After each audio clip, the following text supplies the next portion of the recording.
Okay, hi. This is what we're going to be painting, okay, for probably, I guess, the next 2 weeks.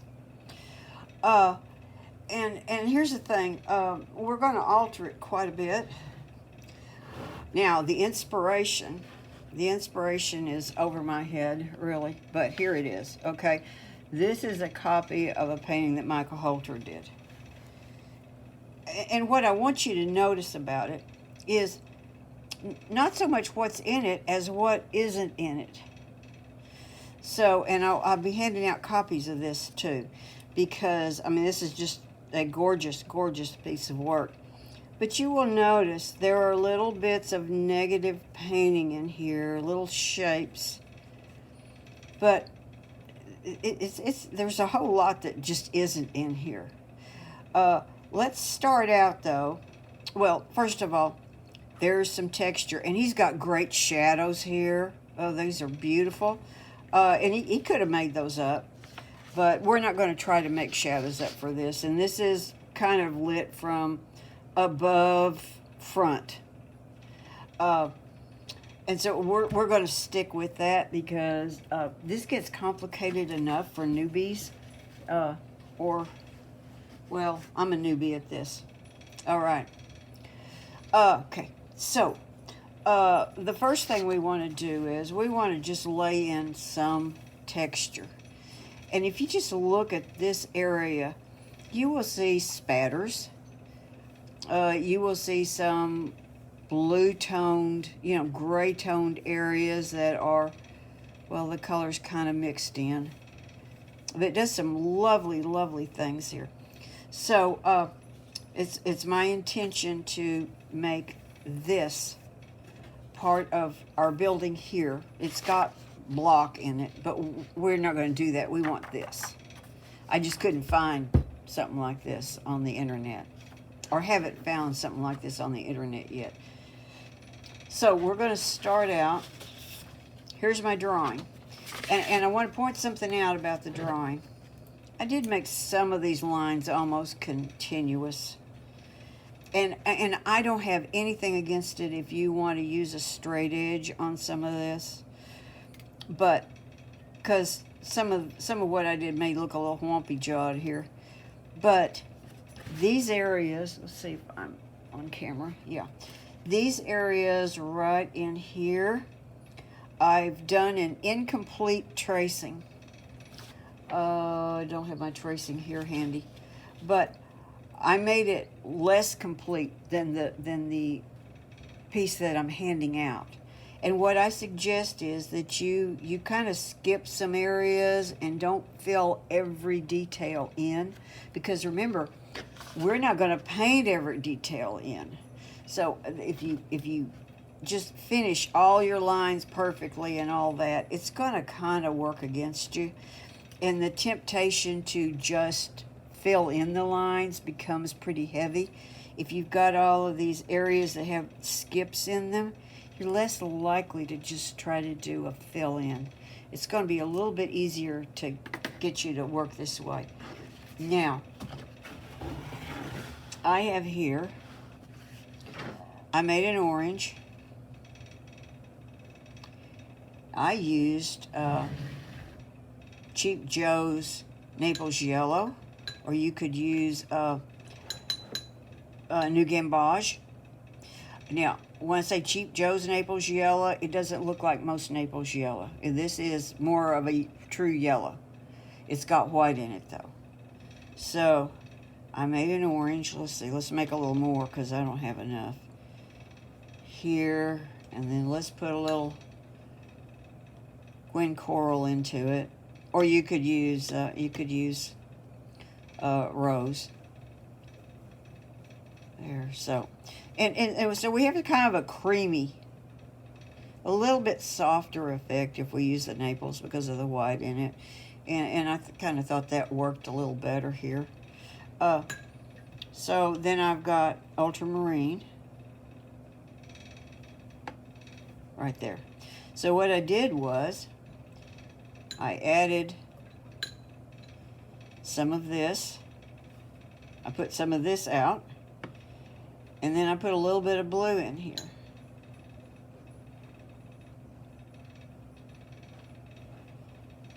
And my objective is to add just enough blue to really, you know, tone this down, but not enough to make it go totally gray. We need gray later. We want this to contrast with the gray. Okay, so my first step, I'm doing something a little different than what Michael did. I'm going to kind of take a little shot at getting a little bit of dry brush look here. So in order to do that, I've got a flat. You can use a big round too, but my flat is really wet, okay, and I'm loading it up with paint. Maybe I'll rake just a touch off right there. And the next thing I should probably do is test it. So how fast I move is going to make a difference. And how much texture the paper has is going to make a difference. I'm on Arches 300 pound. It has quite a bit of texture. I hear that Arches 300 pound has been ruined, but so far I can't tell it. Okay, maybe I'm just insensitive. Alrighty, here we go. So let's just, I don't care about making the windows smooth either, so, oh, slow down, Ann. Whoa, I'm getting a lot of texture here. Well, I'm getting a little more texture than what I want. I'd just like to have a few little pops of white left there. So I've got to slow down and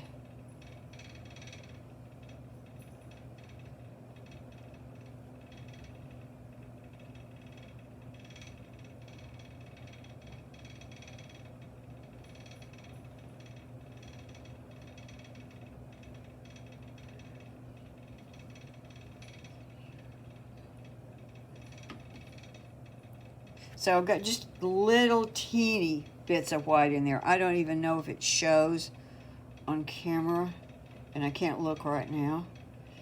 So, but I'm working very, very wet with just no pressure at all. And I'm literally having to go over it several times till I get it just the way I want it. There's some nice little, just tiny little bits of stuff going on, and that's better than having a whole lot, which if anything, Michael didn't use dry brush, and it might even be better without it, but I couldn't resist the temptation. Okay, so up here, yeah, I guess, what do I want to do up there? I don't know. Let's go ahead and put some of this in up here on the roof too. Why not? I could have gone ahead and changed color there. Am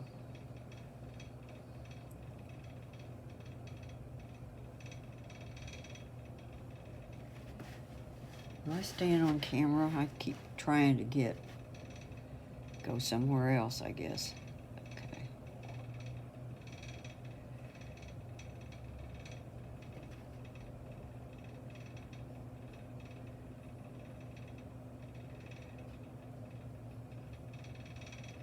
Yeah, see, I'm not worrying about perfection. Okay, that is step one. Next is dry it. Okay, our next step, this still isn't dry, but I'm on to the next step because we need to practice spattering. By the way, this is something that I spattered, and I rather like it, but it's just too strong of a spatter. It just will make the building a little too busy. Okay, so that's an example of what we don't want. It's not ugly, though. Okay, so let's talk about spatters. You know, the tendency is to think, oh, spatter, you know, anybody can spatter. The fact is, there's an art to spattering. So let's do a little bit of spatter here. The major thing that I see people having problems with when they try to spatter is using too small a brush and not having it wet enough. So again, I've got a big brush here. Now this is a thirsty flat. Please do not use a synthetic flat for this. A synthetic flat is kind of worthless with watercolor. All right, but this will hold quite a bit of paint. You could also use a round. And I can do something like this, okay? If my brush is really loaded, I don't have to sling it hard to get the paint off of there. Now, if my brush is not loaded, I'm going to unload my brush some and see if I can make this happen. Then I've got to sling it harder and I get a different pattern. Well, that's not bad too. Okay. Sometimes you get a kind of a long little trails with a little hook on them. They could be good. Now, what I want you to do next with your spatter, and you could use a round brush or you could use a flat. Oops. Is I want you to just play with your spatter.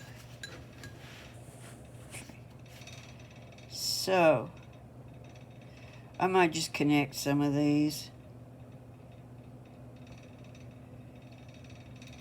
The spatter is just sort of a starting point to get something a little more original than what your brain probably wants you to do. Because you know your left brain, we're going to call it left brain, your left brain will put those dots down different places and they just don't look the same as a spatter. So maybe I want to cover a lot of area or a little area. See, working like this. I don't want a lot of spatter on here at one time because I just want to noodle around with it here. In some areas, it might be a little darker than others.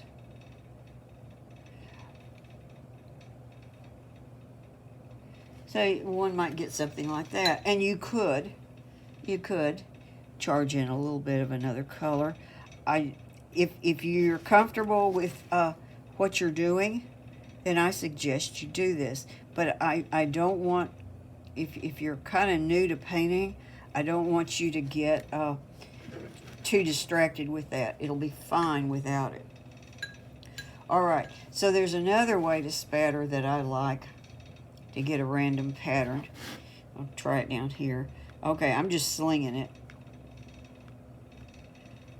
A loaded brush though, very loaded brush. But here's how instead of doing this, I'm going to just take plain water on my brush and I'm going to spatter the spatters. Might even, if you're slinging it like I'm doing it, you might even change the direction this way.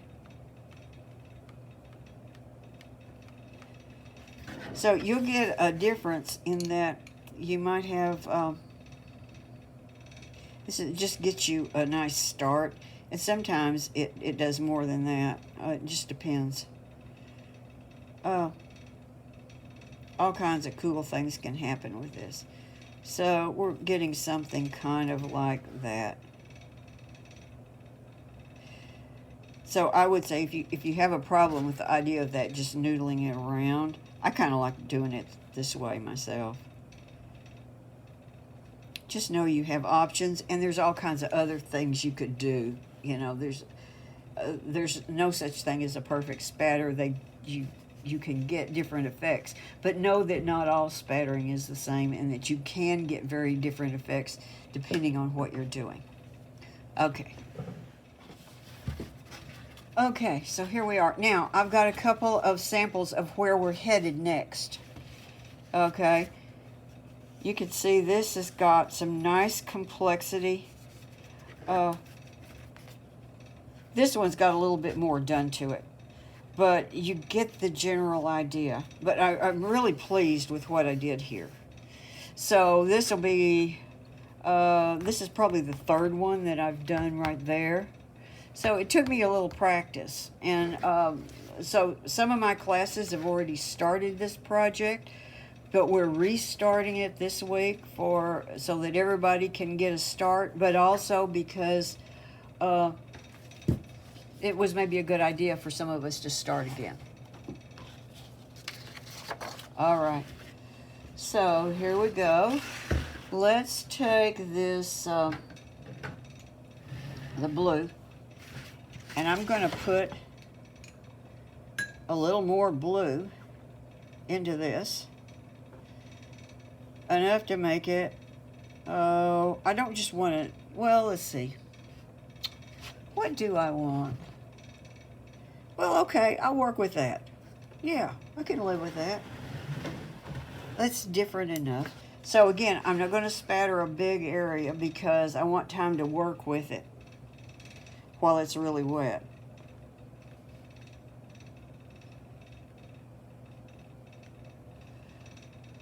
And I'm going to spatter a little water, and it's, oh, you could. I blew my nose on that one. Let's not use that one. Okay. You could cover up your sky if you wanted to. Oh, oops. Now I want water. So, I don't want this to be so thin, like that spot when that's dry, that it's not going to show up, but I don't want it to be too strong. So you're really trying to find a happy place.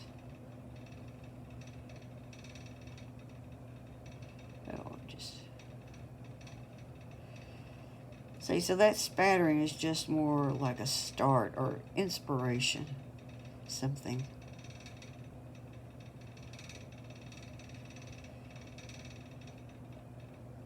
I think I'll spatter a little more on there. Oop. Maybe I'll make a line or two along here. And I could always dry brush a little of this on too if I wanted to. I don't know if I want to. Let's see. Well, I kind of thinned it out a little bit when I did that. Yeah, I think I'm just a natural spatter person. That's all there is to it. Sometimes you got to be yourself, right? Oh, I didn't spatter any water into it. Maybe it's just a little bit darker than I wanted. Get a little water down here. And we'll just play with it.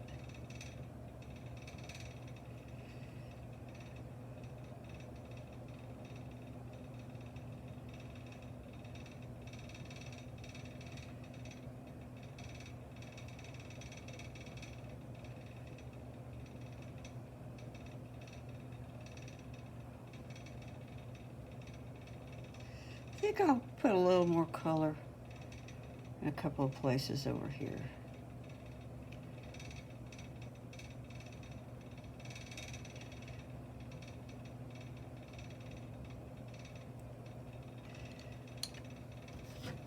Yeah, I'm just alternating between spattering and not. See that little curly Q pattern? That's when your brush has less paint on it. It's not a bad thing. Sometimes that curly Q pattern is a really good looking thing.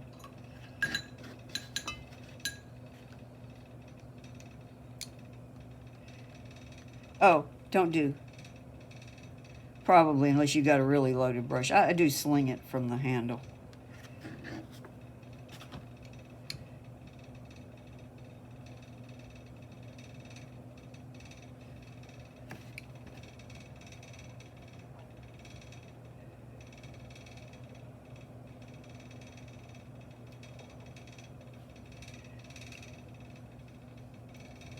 And I've picked up a little more paint, you know.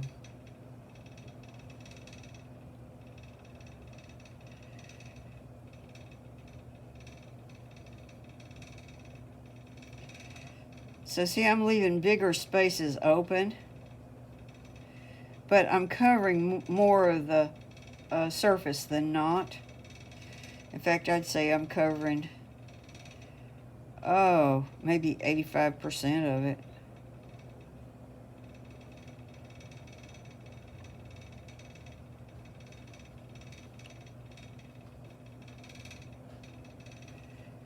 Yeah, I'll go ahead and put a little something on these panes right here,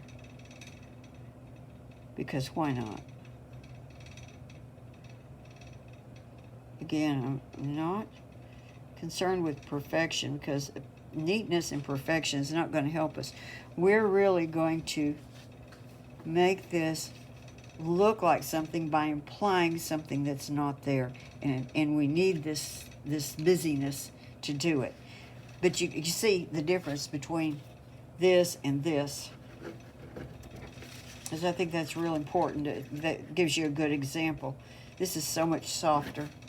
You know, I could come back while that's wet even with tiny bits of blue. I'm actually going to do a blue-gray on this too. But you could drop in little bits of color here and there. Oh, see, that's pretty. It's prettier when it's I think when it's glazed over though. So, because this is pushing the other color out of the way, partially.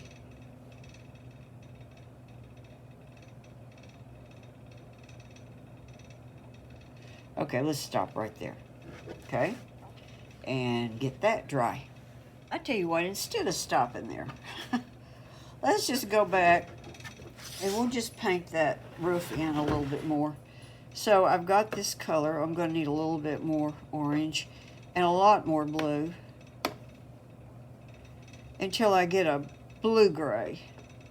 There we go. Maybe even just a little more blue for that roof. There we go, right there. And what I'm going to do is, you know, if this runs over and into the building, well, so be it.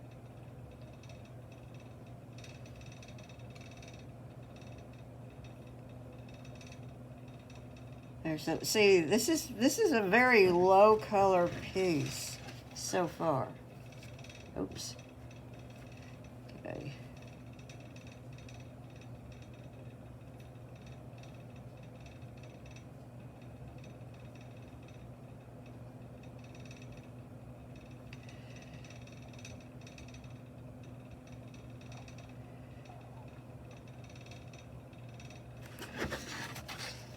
There. Okay. Here's some color bleeding out into there, stuff moving around. That's all good. That's all good. I'm happy. I'm very happy. Sort of. Okay. Bye. Okay, it's dried, and I was just looking. Let's see. This has got a base to it, and this one I kind of covered it up. I'm just gonna use a lifting brush and there, that's good enough right there. In fact, these need to have a little bit of color on them. They're going to stand out too much. Now on this piece there's a lot of strong blue, which I really love. That's in the shadows. So at least for now I'm just going to put in some bits of gentle blue, and we'll think about that. And I love these pops of orange in here. Those bits of orange were dropped into this while it was wet, except right in there. But all the rest of it, a lot of the rest of it, okay, like areas like there and there. See, that was dropped in. Should have already done that if I was going to do it, I think. We'll see. We'll see. Okay. So, I have got my Ultramarine here. And I think for what I'm doing next, the Ultramarine by itself is a little too strong. I've got a tiny bit of the blue-gray left over here. I'll just pull more Ultramarine into it till that's pretty blue. Okay, maybe right there.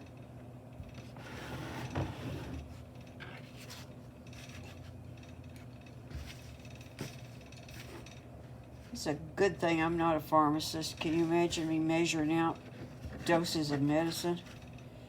Call the people that would die.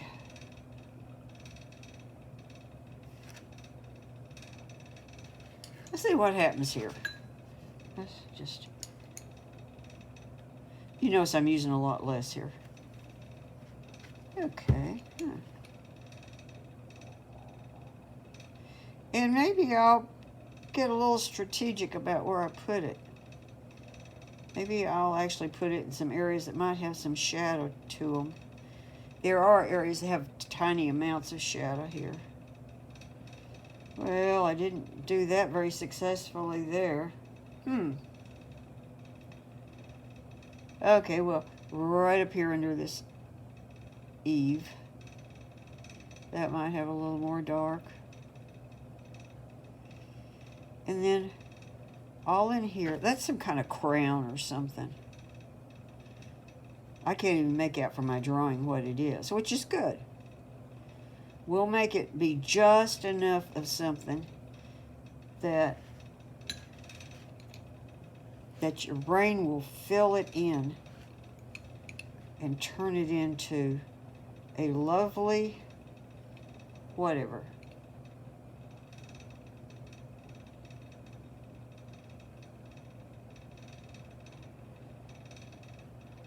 Okay. There's a little spot right there under the eave behind the crown. I'll just go ahead and put that in. There's a little bubble of paint there, and so it'll dry a little darker than some other places.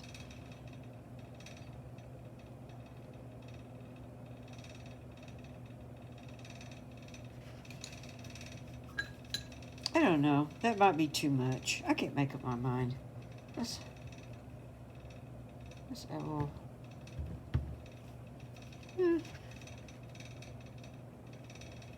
Every one of these that I'm doing will be different. Yours will be different from mine. Sometimes, some of you get them better than mine, which I really don't like, but I'll tolerate it.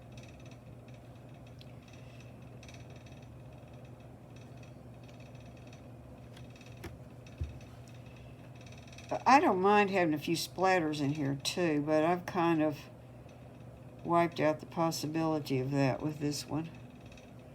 So I would have to go back when it's dry and splatter.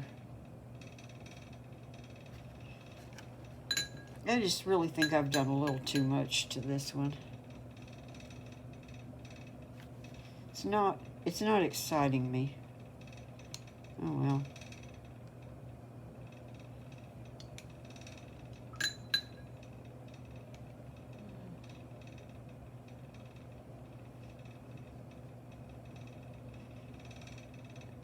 It's still going to have some little spatters on it at some point. And here's a column of, well, it's not a column, it's a faux column.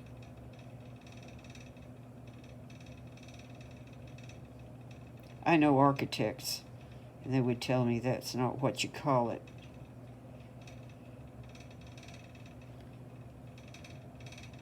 Okay, and let's just...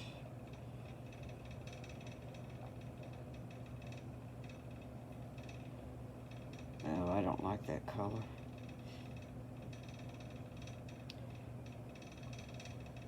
You know, I had a little more yellow in this last one. See, I think that looks better. It's got a little more yellow to it, and the color contrast is just a little prettier. This one, my first layer, had just a little too much red in it, and it's just not the same. But here's the thing, they'll all work, okay? So if you get too much red in yours,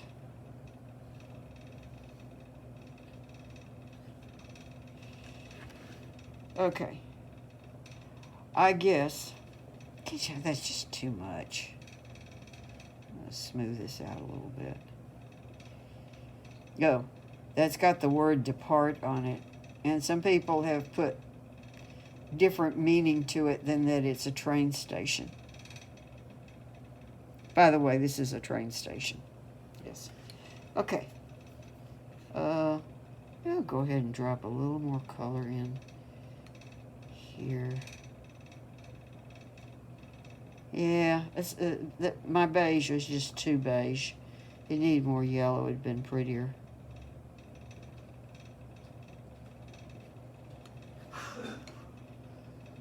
Okay. Oh, Well, while we're working on it, we've got these baby blue things up in here, which actually go better with the windows. I'll just take a little cerulean and pull in a little color there. Whoa, that's a lot of cerulean. Again, imperfection is great. You know, I wonder what will happen.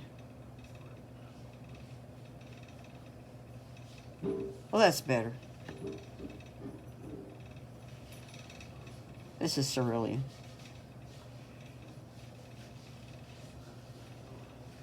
Okay, we'll stop. Well, this is just dark and muddy compared to Michael's. However, first of all, it's wet, and secondly, it does not have darks in here.